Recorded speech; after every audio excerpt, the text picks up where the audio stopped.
Hola, bienvenidos queridos amigos al canal Centuranium. Mi nombre es Sirio y es un placer estar con todos vosotros.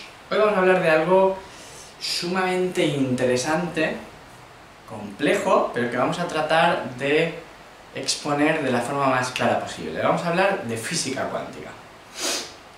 Bien,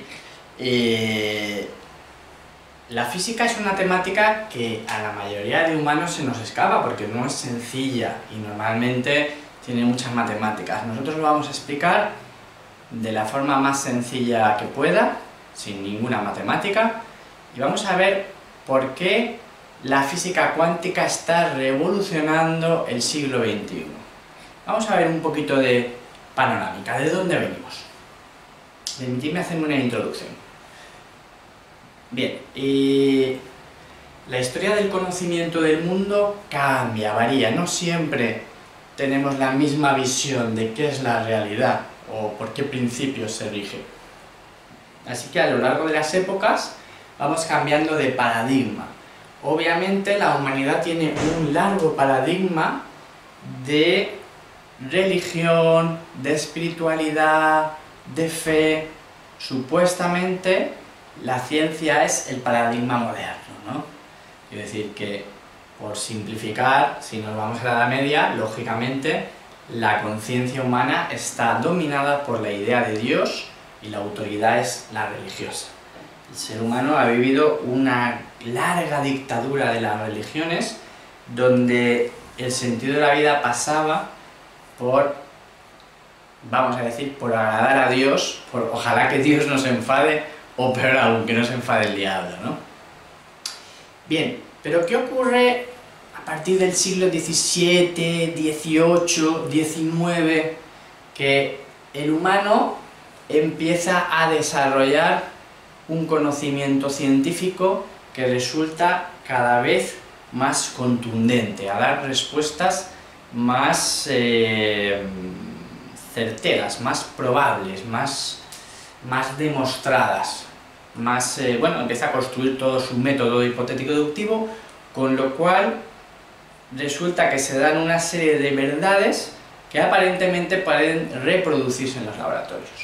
Bien, y poco a poco la hegemonía del conocimiento a través de la religión pasa del cura, del sacerdote, al científico. Ahí venimos también la física clásica, ¿vale? Que podemos decir que está en el siglo XIX. Tenemos pues a mentes brillantes como Newton, tenemos también a Kepler, a Galileo. Todos esos científicos fueron descubriendo una física que explicaba los movimientos físicos en el mundo. Por ejemplo, la gravitación de los planetas, porque los planetas giran alrededor del Sol, porque lo hacen a determinadas órbitas, a determinadas velocidades, o si tiras una pelota, qué ángulo va a hacer antes de caer, a qué velocidad va a ir y qué efecto va a tener el rozamiento, o que el agua se congela a 0 grados y se evapora a 100. Quiero decir, descubrieron que el universo estaba regido por unas pautas matemáticas y que aparentemente no hacía tanta falta una idea de Dios, de espíritu, de conciencia. Y por una parte esto al ser humano lo relajó porque era como, hay unas leyes y si conoces esas leyes pues no parece tan importante pues hacer lo que diga ninguna religión y puede que Dios ni exista, ¿no? Como ahí llegábamos, ¿no? Al extremo en Nietzsche, ¿no? Dios ha muerto, ¿no? Con Newton tenemos el paradigma de un mundo mecanicista, es decir, el mundo es físico, es tangible, sigue unas leyes concretas y si las sabes, sabes lo que va a ocurrir según que hagas y no necesitas para nada ni Dios ni conciencia. Por una parte esto te tranquiliza porque dices, ostras, no dependo de los caprichos de ningún Dios, de ningún diablo, ningún espíritu, pero por otra también la ética se queda un poco descolocada. Porque si el mundo es un mecánico, es un mecano, como un reloj sin espíritu, sin conciencia, si no hay nadie observándote ni valorando, si no existe el karma, si no existe ninguna consecuencia. Y eso es lo que pasa un poquito a partir del siglo XIX, ¿no?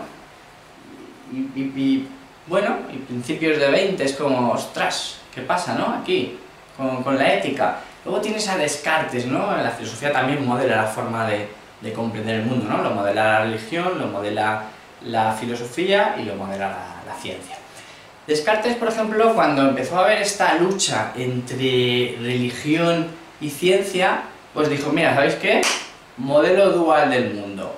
La mente y la conciencia para la religión y el mundo material para los científicos. Y como los científicos efectivamente lo que encontraban es que el mundo era físico y se podía predecir cómo funcionaba, pues arreglado.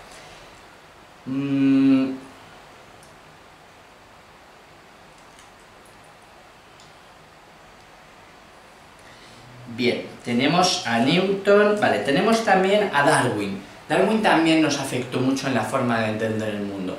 Pensar que Darwin lo que vino a decir es que la evolución depende de la individualidad del más fuerte.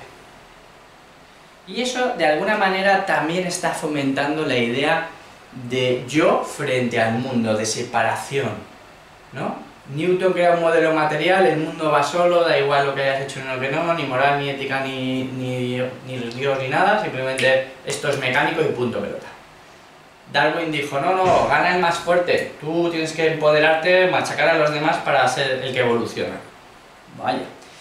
Tenemos a Darwin, tenemos a Newton y tenemos también y a Descartes, ¿vale? Separación cuerpo-mente. Bien, ese es como el paradigma clásico, ¿vale? La física determinista con pensadores también que fomentan esa idea de ego, de separación. Pero, ¿qué pasó en 1920? ¿Qué pasó con el siglo XX y a continuación con el XXI en el que estamos? Pues la ciencia se desarrolló con mentes tan brillantes e irrepetibles como la de Einstein, y se abrió un paradigma sorprendente que dejó a los científicos absolutamente anonadados. ¿Por qué? Vamos a ello. El experimento que cambió la visión del mundo para siempre es el experimento de la doble rejilla. Vamos a tratar de simplificarlo y comentarlo aquí. Imagínate que tienes una bola, ¿vale? Una canica. Y pongo aquí una plancha de metal con una ranura.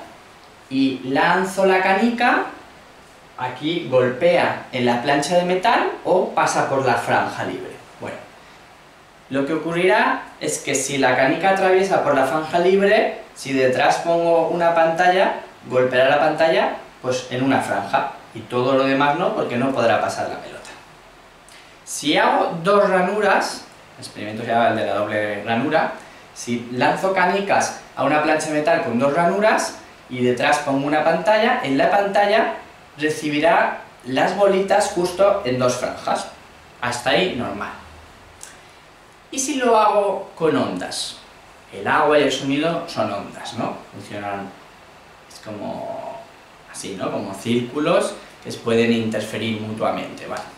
Si pongo una onda, o sea, si pongo una sola ranura y lanzo ondas, esas ondas atravesarán y en la pantalla harán también una sola línea, y esa línea significará que es donde más impacto hace la ola. La ola impactará con más fuerza en el centro y trazará una sola barra.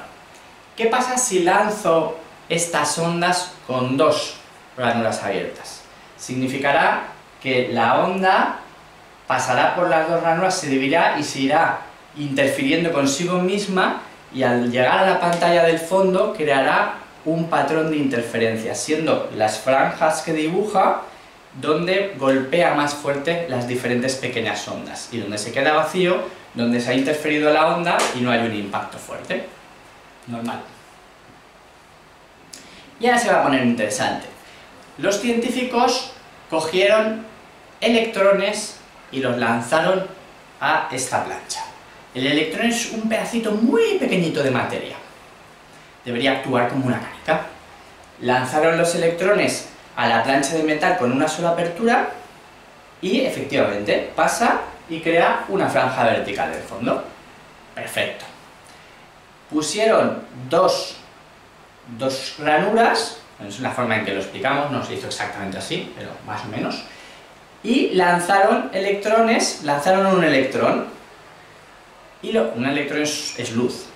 Lanzaron el electrón, pero que es un pedacito de materia, y ocurrió algo desconcertante, muy desconcertante para cualquier humano, y especialmente desconcertante para un científico.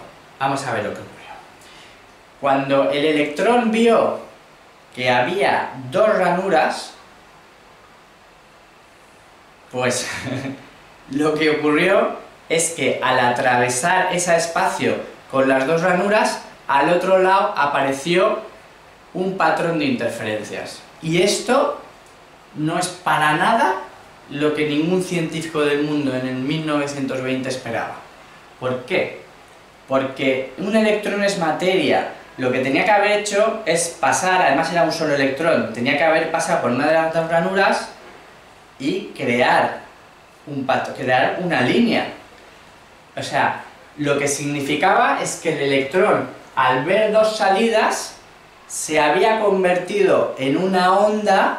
Acordaros que la luz tiene una onda, una característica ondulatoria corpuscular, luego lo explicamos si queréis, se divide en una onda de probabilidad, pasa por la izquierda, pasa por la derecha, pasa por ninguna, pasa por las dos a la vez y genera el patrón de interferencias. Esto es difícil de comprender, claro que es difícil de comprender. Los científicos se quedaron alucinados. ¿Cómo yo lanzo algo material, se divide, actúa como una onda y es mágica? Entonces ahí es cuando descubrieron que la luz es mágica y tiene poderes. En primer lugar, la luz es consciente de que le presentas alternativas, porque si tiras un electrón con una sola franja, la atraviesa, crea la línea de detrás y ya está. Pero si le pones a elegir, la luz sabe que tiene que elegir y no solo es consciente de que le has puesto ante la diversidad de opciones, sino que elige todas las opciones posibles simultáneamente. Imaginaros el desconcierto de los científicos del principio del siglo XX, cuando la ciencia precisamente se basaba en comprender que tenían algo seguro, que se basaba en que el mundo funcionaba de un modo material. ¿Entendéis? En el siglo XX la ciencia pensaba que la física estaba casi terminada, que les faltaban detallitos, y de repente se encuentran que el electrón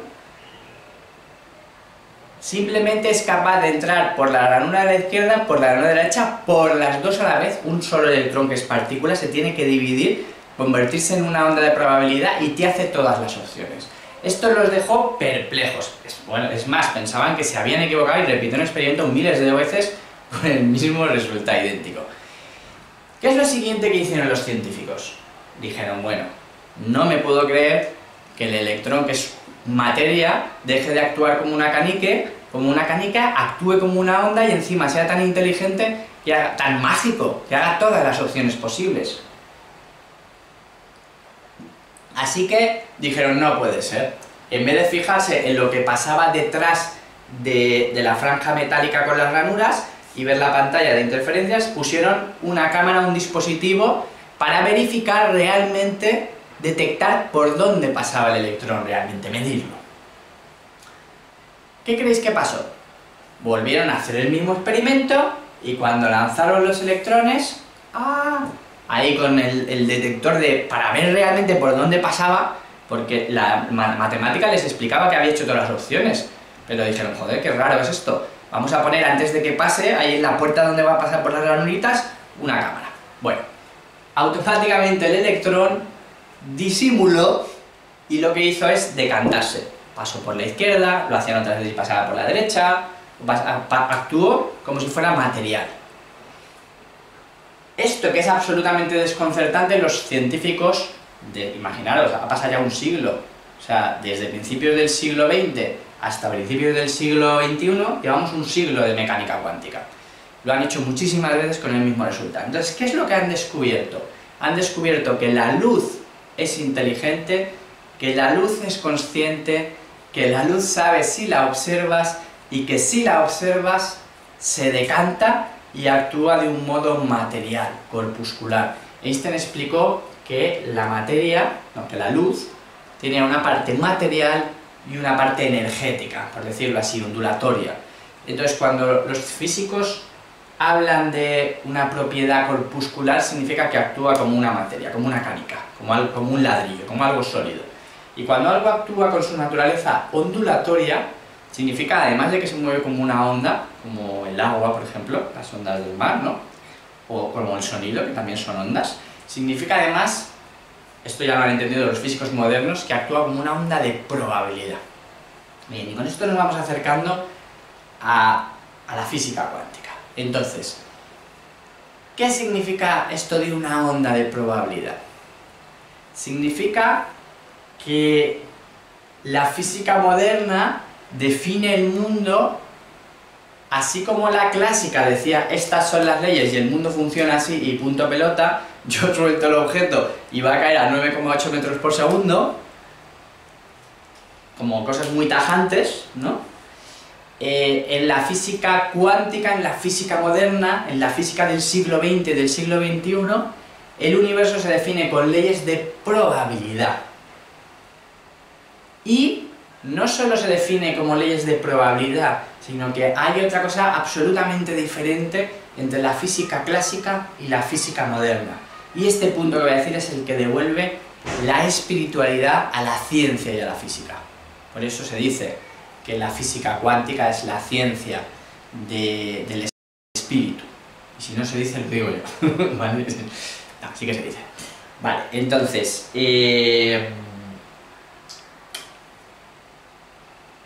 ¿por qué? ¿Por qué la ciencia de la cuántica devuelve el espíritu? Porque en la ciencia clásica, el paradigma antiguo del científico es yo soy un observador objetivo y yo no afecto a lo que observo, yo soy neutral. Yo observo algo, mis emociones y mi pensamiento no lo afecta, yo solo tomo nota y por tanto soy objetivo. No como los filósofos, los pensadores, los mediums, esa gente es subjetiva. Yo soy un científico y observo de una forma objetiva. Todo científico va a llegar a la misma conclusión, ¿vale? Eso decían los clásicos. Pero la ciencia moderna, la física cuántica, admite, acepta, entiende y se maravilla de que el observador es co-creador de lo que se materializa. ¿Por qué? Vamos a ello.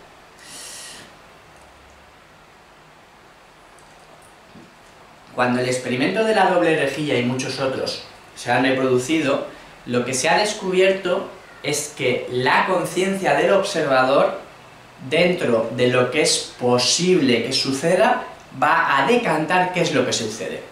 Por tanto, el que observa tiene mucho que ver con el resultado de lo que al final sucede. Y esto se ha demostrado con muchos experimentos.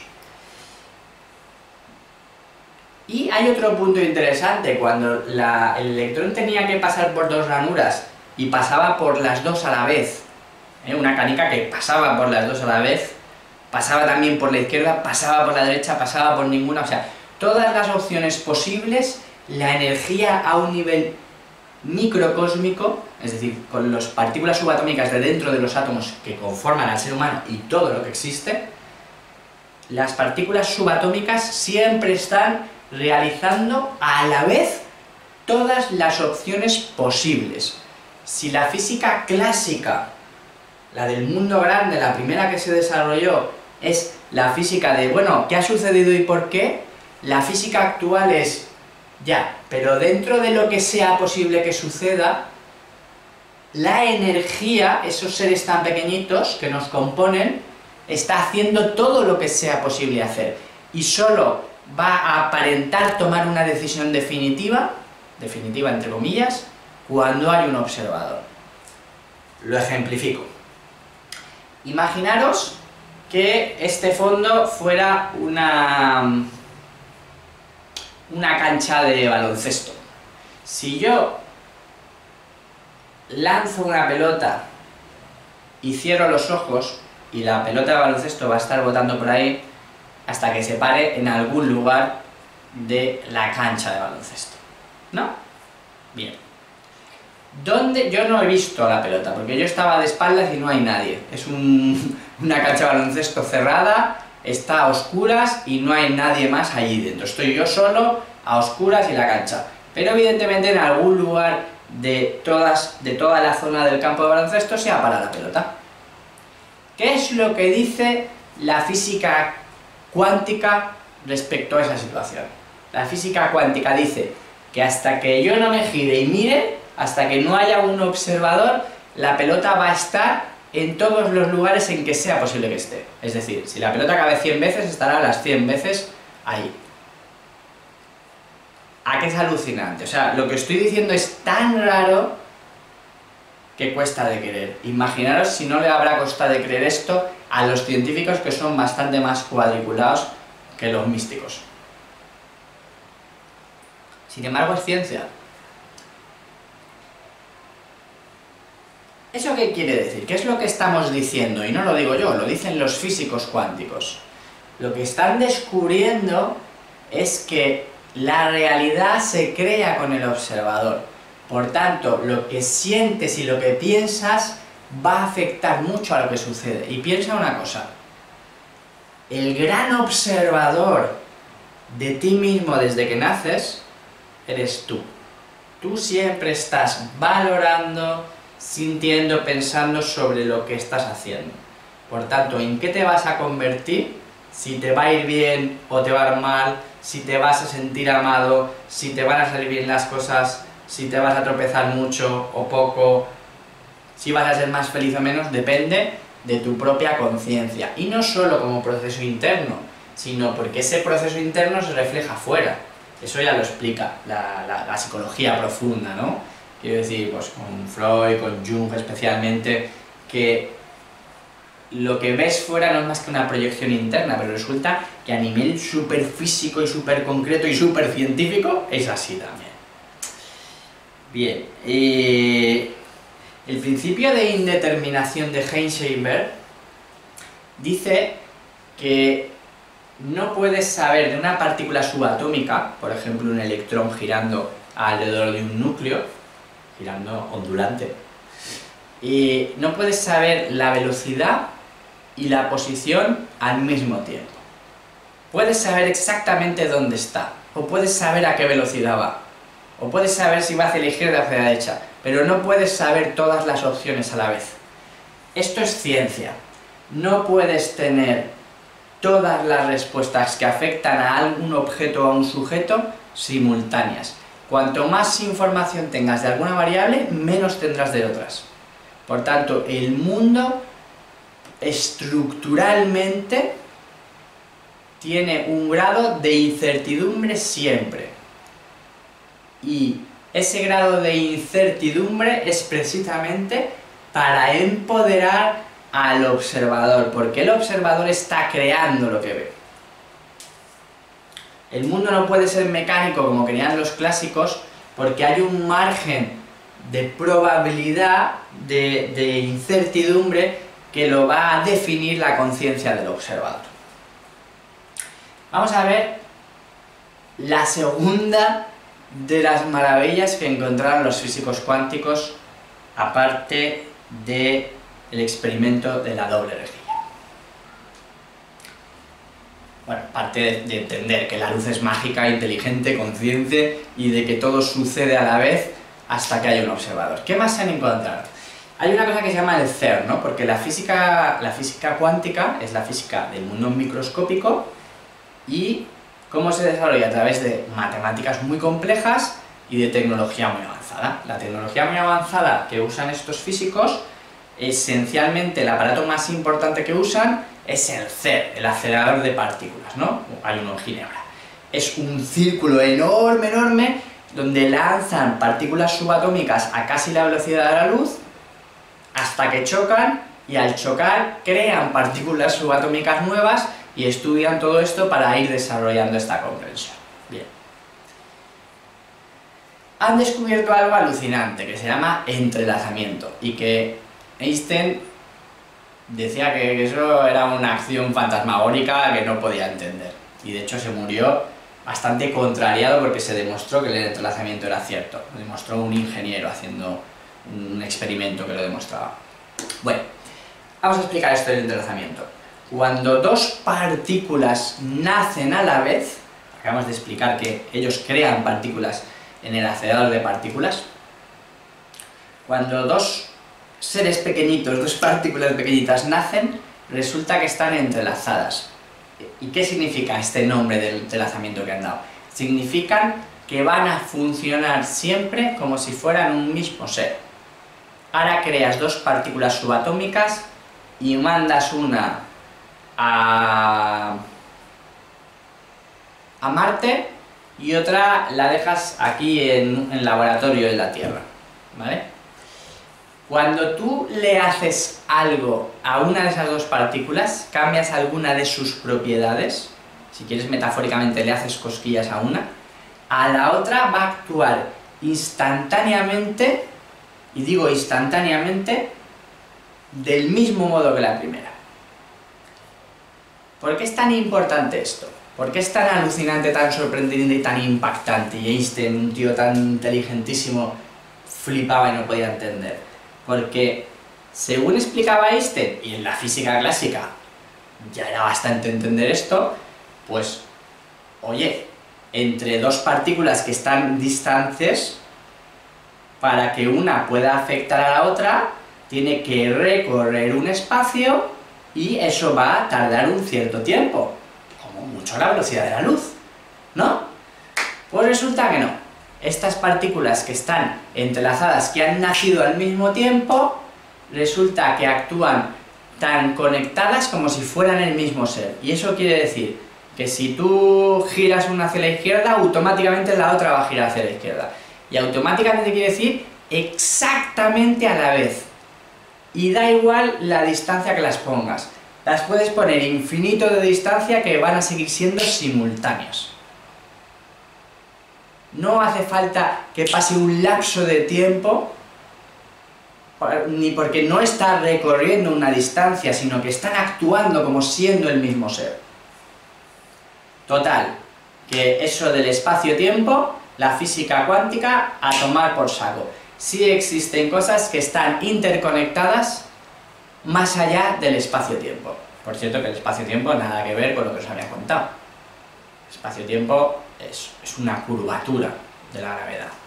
Cuando hay masa y energía suficiente, se curva el espacio-tiempo. O sea, la gravedad no es como dos imanes que se atraen, sino es fruto de que el espacio y el tiempo se curvan.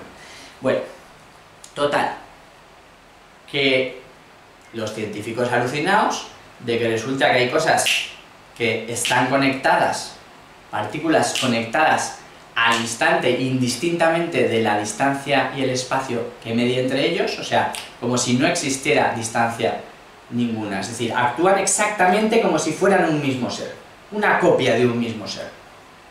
Gracias a esto que se llama entrelazamiento, resulta que sabemos que se puede crear eso que veíamos en las primeras series de ciencia ficción, ahí con Spock. Quiero decir, que la teletransportación es real, se puede hacer, y se puede hacer gracias al entrelazamiento.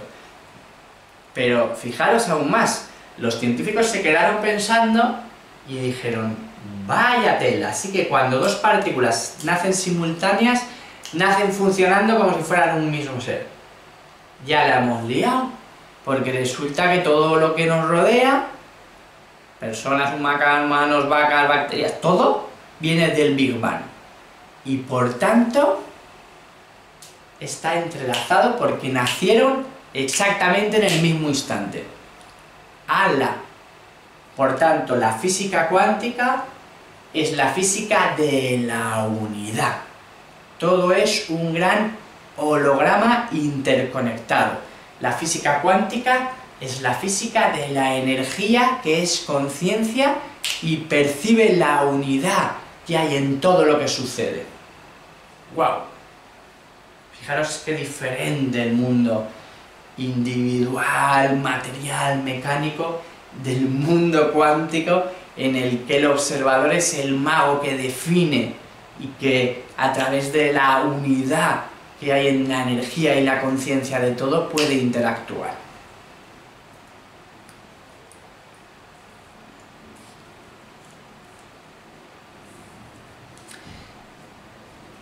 Hemos quedado que la luz es mágica, es consciente, tiene poderes, puede hacer cosas muy raras. Acabamos de explicar que las partículas subatómicas que nos componen y que componen todo, y si no va a quedar claro lo defino mejor, las partículas pueden estar en muchos tiempos y en muchos lugares al mismo tiempo.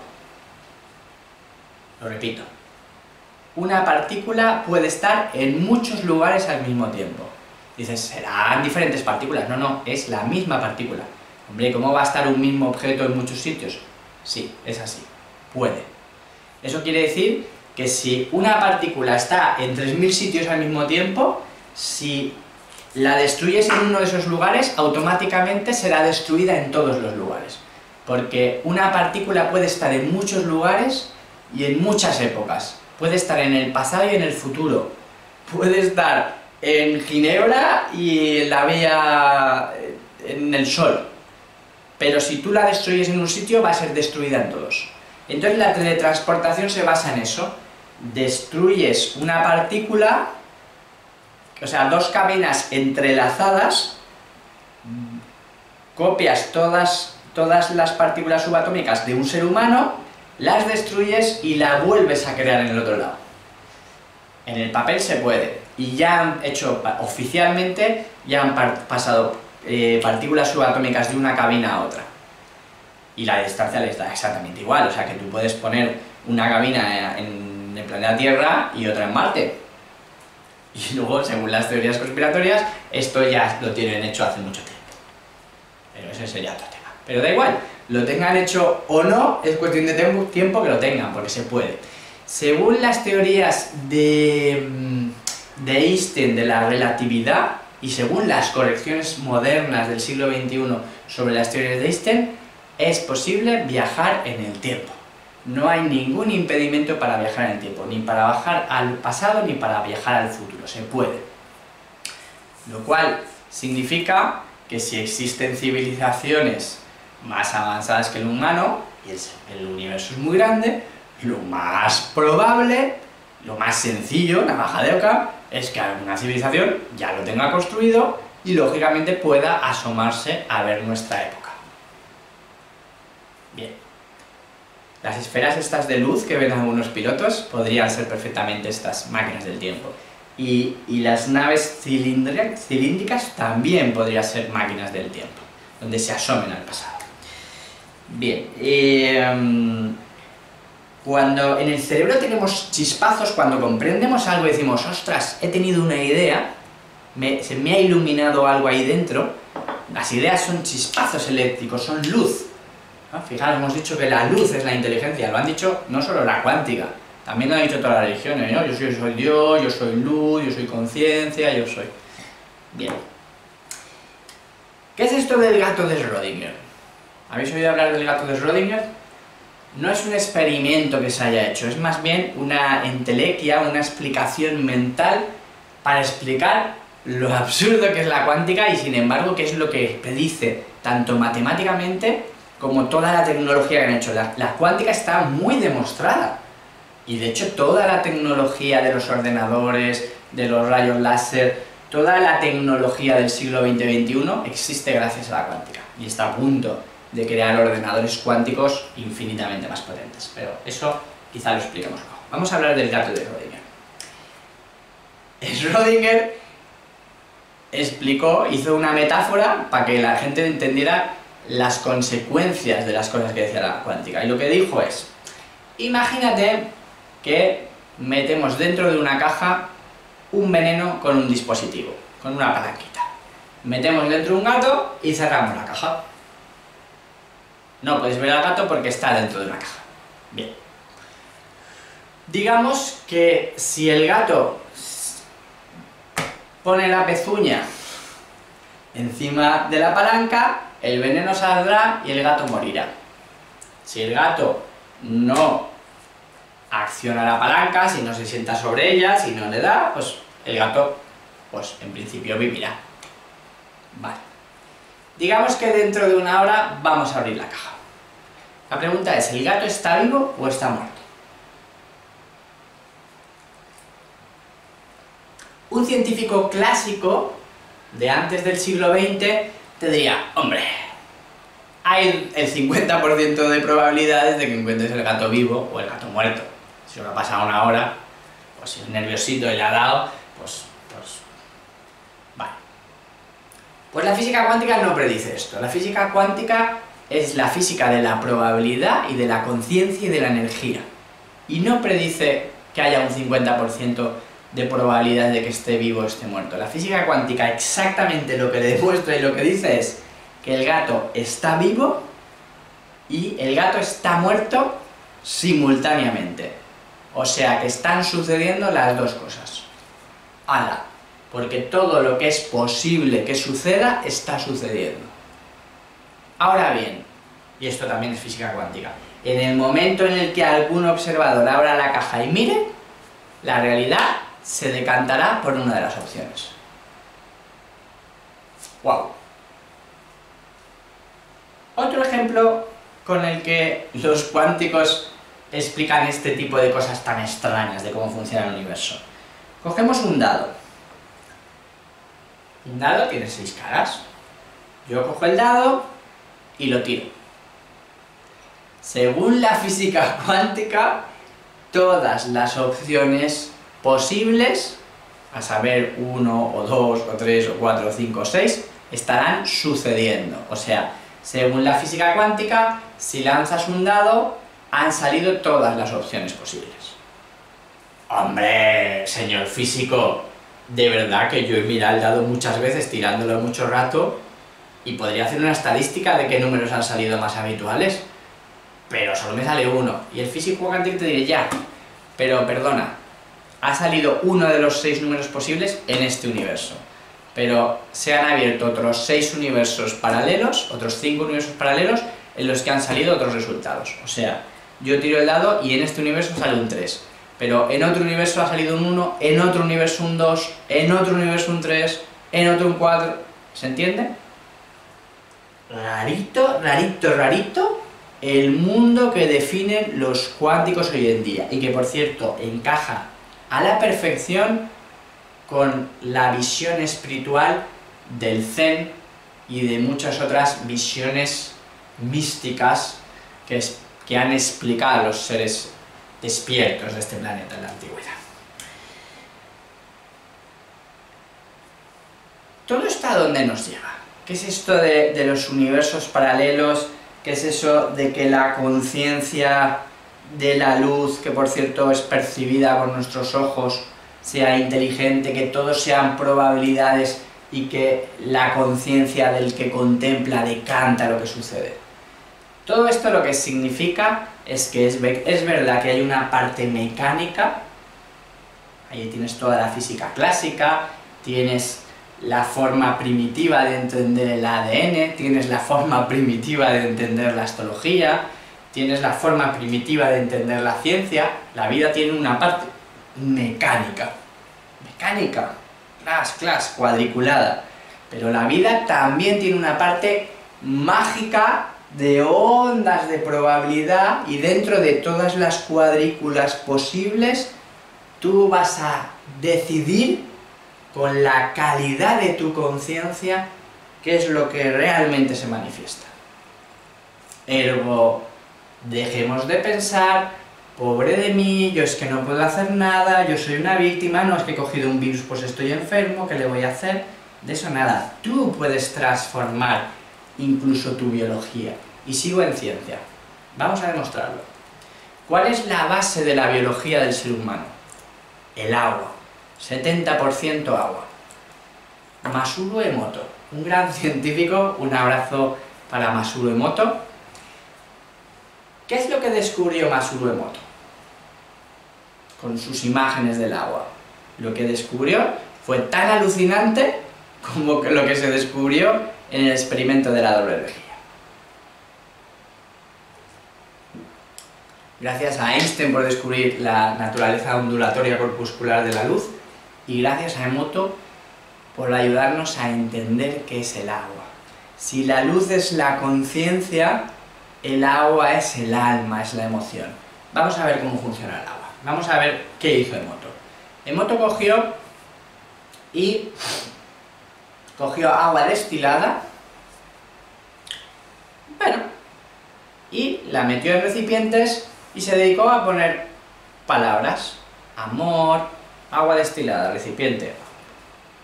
Etiqueta amor, belleza, luz, guerra, Hitler, angustia.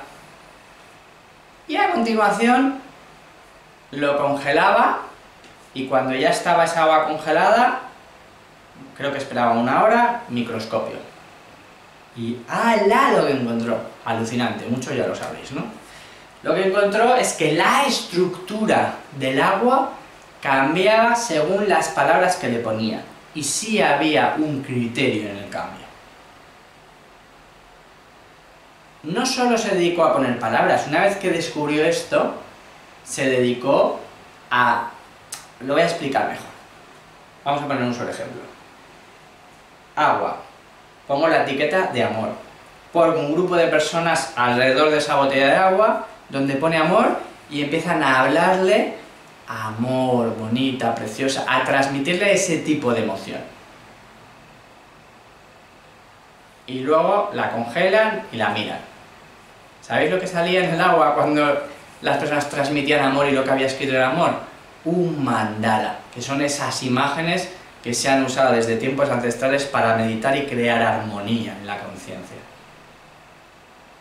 Literalmente, cuando tú contemplas un mandala, una figura geométrica regular y armoniosa, que tiene dentro una matemática armoniosa, generas una armonía en tu ser. Pues el agua, que te compone a nivel interno, si la pones en contacto con emociones e intuiciones bellas, hermosas, genera esos patrones y esas formas, te llena de mandalas tu interior.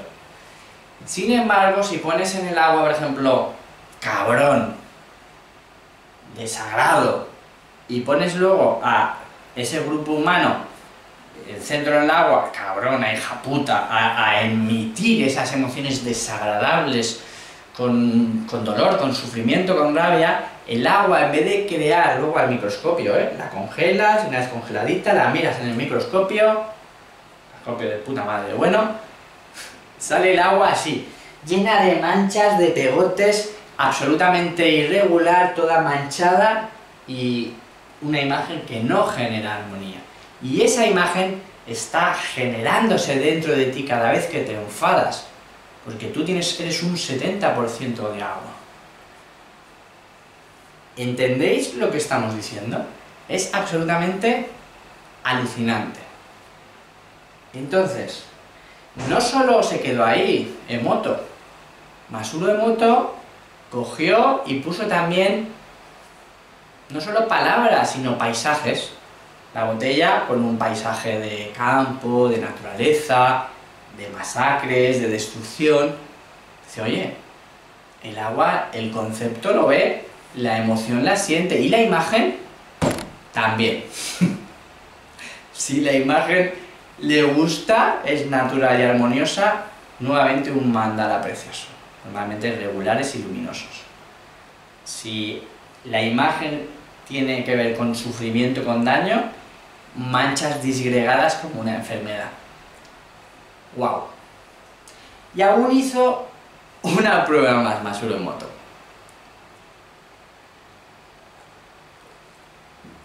Sometió el agua a la tecnología.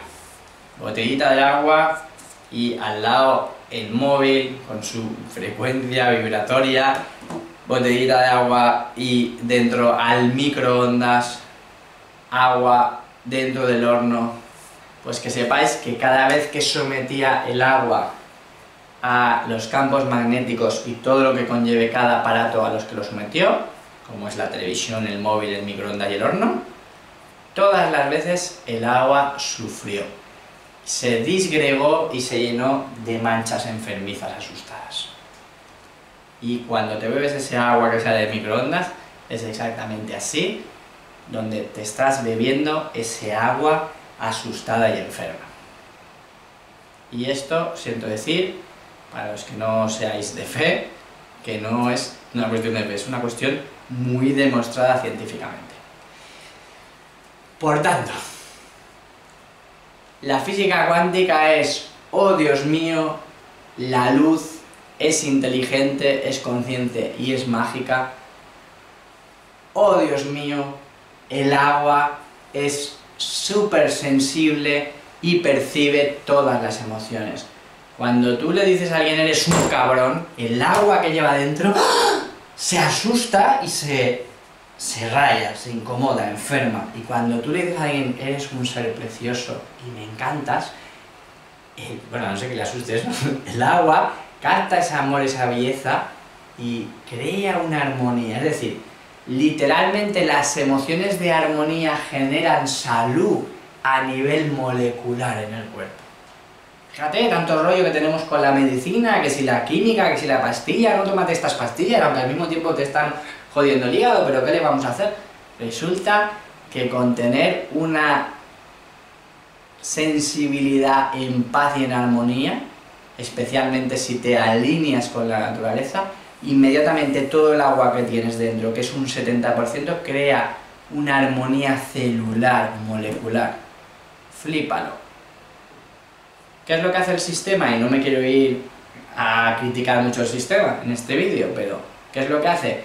Ponerte a ver todo el día películas de terror, de pánico, de estrés, de frustración, de miedo, de agonía, de angustia, y toda el agua de tu cuerpo.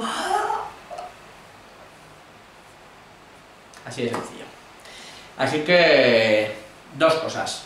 Recuerda que tus ojos están en armonía con la luz, que tú eres el observador que crea tu realidad, empieza a creer en ti, empieza a creer en el espíritu de la vida y empieza a creer que ese diálogo te hace absolutamente poderoso. ¿Dónde está el poder y la energía más grande? Toda la materia es energía. No es que la materia interactúe con la energía o que haya cosas materiales y cosas energéticas, es que toda la materia se define a un nivel energético. Bien,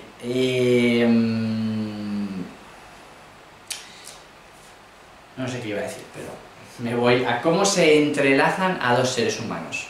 ¿Os acordáis que llegamos a la conclusión cuántica de que el universo es una energía consciente, interactuada, interconectada, y que cualquier partícula que nazca a la vez está interconectada, como por ejemplo dos gemelos que nazcan a la vez, siempre van a tener una parte de conexión más fuerte de lo normal? ¿Cómo pueden entrelazarse dos seres humanos para poder comprenderse de una manera mucho más instantánea? Dos maneras, o si quieres una. Experimentos científicos hechos como 30 veces, con los mismos resultados positivos, han demostrado que cuando tú coges a dos seres humanos, los pones a meditar juntos, los seres humanos que sepan meditar, los pones a meditar juntos, 20 minutos es suficiente. O sea, ¿qué es meditar? Conectar cada uno en el vacío, en el silencio, en la escucha, salir de aquí, conciencia corporal, conciencia de tu energía, y como estás junto a otra persona, os conectan ambas a sí mismas, al vacío y a esa situación que están creando. Pues luego a esas dos personas las separas, y da igual a la distancia que las pongas, igual que las películas anatómicas, de hecho lo han probado literalmente, separarlas y llevarla a una punta del planeta y al otro a la contraria. Pero no siendo bastante toda esa distancia, las meten dentro de una campana, de una cabina de aislamiento. Cabina en la que no puede entrar ninguna onda electromagnética, fabricada para que no sea posible, y por tanto, para que no pueda entrar ni siquiera una señal telepática que viaje por el planeta hasta llegar al otro lado. A continuación le ponen cableados en la cabeza para poder monitorizar el electroencefalograma, ver las ondas cerebrales. Cogen a uno de estos dos sujetos y, por ejemplo, le ponen imágenes impactantes, que hagan que su gráfica cerebral suba la adrenalina y se dispare. Automática e instantáneamente a la otra persona a la que han entrelazado, que han meditado en un acto de presencia durante 20 minutos, pasa a recibir exactamente la onda, pasa a emitir la misma onda. Porcentaje de acierto 70%, es decir, realmente sí, lo que le van transmitiendo a uno, le empieza a vivirlo el otro, sin que sepan nada el uno del otro ni nada. ¿Habéis entendido el experimento? ¿Habéis entendido lo alucinante que es? En la esencia constitutiva de las partículas subatómicas que lo componen todo, los seres pequeñitos que nos componen, existe esa capacidad telepática de transmitir la información al instante, indistinto de espacio-tiempo. Ni siquiera a la velocidad de la luz, sino instante, porque todos somos uno. Cuánticamente todos somos un mismo ser. Entonces, la manera de entrelazarte y poder despertar más esta capacidad de ser uno con el otro, de que tu conciencia esté sincronizada y recibas la experiencia del otro, es tan sencilla como meditar con el otro. Y si quieres hacer más potente el entrelazamiento, aparte de meditar, pero sin saltarse el meditar, haz el amor con la otra persona. Si compartes la sexualidad, la meditación y la sexualidad con otro ser, la multidimensionalidad hará que esas dos seres, que luego vuestras partículas entrelacen y podáis tener telepatía y conexión mucho más allá de lo racional con otra persona. Espero que os esté resultando interesante este vídeo. El tiempo no es como nos habían contado que el tiempo en la física clásica es una cuestión de cantidad y que siempre es igual, ¿no? Que una hora es una hora y que un kilómetro es un kilómetro. Pues ni un kilómetro es un kilómetro, ni una hora es una hora. Ambos pueden estirarse o acortarse. Bien. La paradoja del gemelo, no sé si la conocéis, muy interesante. Gemelo, nacen a la vez, del mismo óvulo, tienen la misma edad, los mismos años, más o menos están exactamente igual, biológicamente, vale. Uno de los dos es astronauta. Lo meten dentro de una nave y a bajar al espacio. Vale. Lijao en una nave espacial. Cuando vuelve el astronauta, imagínate que vuelve 50 años después, ¿no? A la Tierra. No, 50 años después no, que igual está muerto. 20 años después. En teoría, en la Tierra pasa 20 años, el que se ha quedado en la Tierra es 20 años más viejo. Pero el que vuelve de la nave espacial no. Y de hecho esto se comprobó hace poco, porque se hizo esto que estoy poniendo en hipótesis, y que se hizo la hipótesis hace poco, en la realidad, se descubrió que el astronauta que había vuelto tenía los telómeros, que es un factor del código genético, más alargados y que por tanto había rejuvenecido, es que además se le veía más joven. Pero bueno, en la paradoja del gemelo, lo que ocurre es que el que se ha quedado aquí, se han pasado 20 años, es 20 años más viejo, pero el que ha ido al espacio no, porque resulta que si tú te desplazas a mucha velocidad, el tiempo pasa mucho más lento. Con lo cual, 20 años aquí en la Tierra, ese periodo transcurrido en el espacio, pues puede ser 5 años. Es decir, vamos a bajar al mundo cotidiano fuera de la tal. Cuando dices, no, es que no te quedes quieto ahí parado, no lleves una vida sedentaria que vas a envejecer. Es absolutamente real. Cuanto más rápido te mueves, más lento pasa el tiempo. Y luego, no corre igual el tiempo arriba de la montaña más alta de la Tierra que a nivel del mar. Si estás arriba de una montaña muy alta, el tiempo transcurre más lento. Así que el tiempo no es objetivo, es relativo, se puede viajar al pasado, se puede viajar al futuro. En la realidad cuántica solo existe el instante presente, es nuestra ceguera mental la que hace pensar que hay una historia, no. Lo único que existe es el instante y tú eres el responsable de crear el instante que tenga sentido para ti en la vida. En cada instante hay momentos de pasión, momentos de risa, momentos de reflexión, momentos de tristeza, pero no fuerces esos momentos con una historia mental, porque esa historia mental es mentira, es la limitación de nuestra conciencia. La realidad cuántica que nos compone es que solo existe el instante y lo que seas capaz de crear con él. Y por supuesto que si te acercas a un momento con miedo, generarás miedo. Si te acercas con alegría y certeza, generarás eso. La certeza interior, la pureza de una emoción en coherencia, sin distorsión mental, crea una realidad.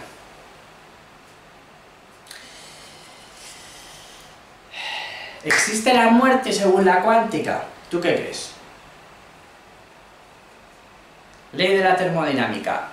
La energía no se puede destruir. No existe la destrucción de la energía, existe la transformación de la energía. Todo cuanto existe es energía. Y la energía solo se puede transformar, y la energía es consciente. Por tanto, la muerte solo es una transformación de la energía. Por tanto, la muerte es transformar una conciencia en una conciencia desde otra perspectiva. Por tanto, la muerte en términos absolutos no existe. Y además está demostrando que en el campo unificado de energía hay memoria, y esa memoria es imperecedera.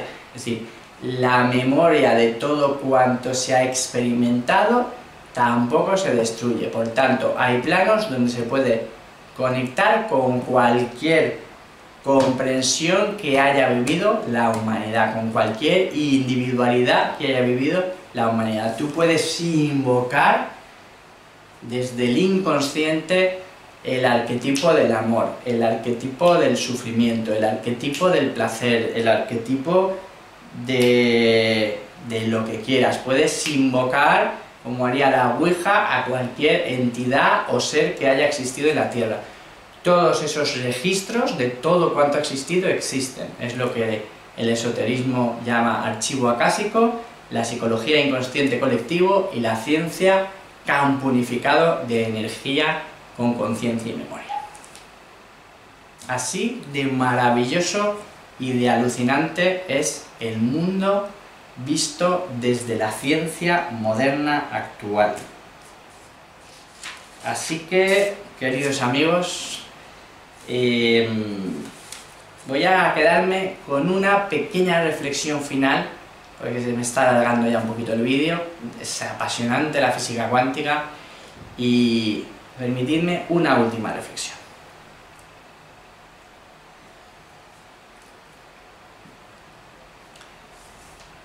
Lo que sabemos hoy en día es que el observador va a definir lo que finalmente se materializa. Y mi pregunta es la siguiente. Sí, porque nosotros somos observadores con una mentalidad todavía clásica. Todavía no tenemos integrada en nuestra forma de mirar el mundo la sabiduría cuántica, estamos empezando. Nos pasamos el día sintiéndonos culpables y no estamos viviendo el presente nunca. Pero mi pregunta es, ¿se define la realidad como una única opción cuando miras?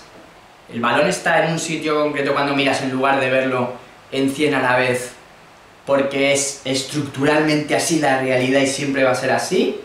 ¿O, dado que el observador define la realidad, se define una única opción porque nuestra conciencia, nuestra expectativa, nuestro creer es crear, es tan limitado que la realidad se disfraza de una sola opción? ¿Se ha entendido? Lo vuelvo a explicar. La realidad dice que la realidad cuántica es que todo lo que puede suceder está sucediendo al mismo tiempo, y que cuando pongas a un observador, cuando trates de medir, de mirar, de iluminar algo, se va a concretar en una opción. Y mi pregunta es, si el observador tuviera una conciencia cuántica integrada y fuera absolutamente consciente y creyera totalmente en que todo es posible simultáneamente, que los objetos pueden estar en varios lugares y en varias épocas a la vez, si tú lo tuvieras claro y observas, si tú en tu forma de creer y de sentir estás creando la realidad, y eso ya lo ha demostrado la cuántica, ¿qué pasa si empezamos a ser observadores con una conciencia cuántica? Es posible que lo que se materialice sea mucho más mágico y no tan definido y tan cuadriculado. Empecemos a mirar con una mirada más abierta, salgamos de la dualidad de blanco-negro, ¿eh? Los Illuminati, cuando nos quieren manipular, nos ponen siempre ahí como cuadros, por ejemplo, de género, blanco-negro, o chaquetas de blanco y negro a rayas, colores blanco y negro, sin colores, sin matices y dual. Salgamos de la dualidad de pensamiento y empecemos a tener una conciencia holística, cuántica, abierta, a entender que el pasado, el presente, el futuro, todo está sucediendo a la vez. Tengamos una mente de decir, da igual que yo lo esté viviendo ayer, o mañana o ahora, solo estoy viviendo aquello que quiero experimentar como ser. Y además se puede cambiar el pasado, tú puedes recordar tu infancia y decir, ¿sabes qué? Ahora soy aquel niño y decido que lo vivo diferente y esa onda se recoloca y llegas a ser un adulto con menos trauma. Bueno, espero que se haya entendido. Queridos amigos, muchas gracias por compartir esta apasionada charla de física cuántica. Ha sido un placer compartirlo con vosotros y nada, que yo y el oráculo astrológico, que ha salido la carta que dice tiempo de disfrutar, de jugar, de reír, de bailar, de enamorarse y enamorar, somos niños encarnados, para el espíritu brilla a través de nosotros, acepta el reto de ser creativo, de subirte al escenario y mostrar tu talento y tu carisma. Llena tu cuerpo de pasión, fuerza y gimnasio. Disfruta el sexo maravilloso e inocente. Te dejo con el oráculo astrológico bendiciéndonos con esta energía de amor, recordando que somos niños creativos.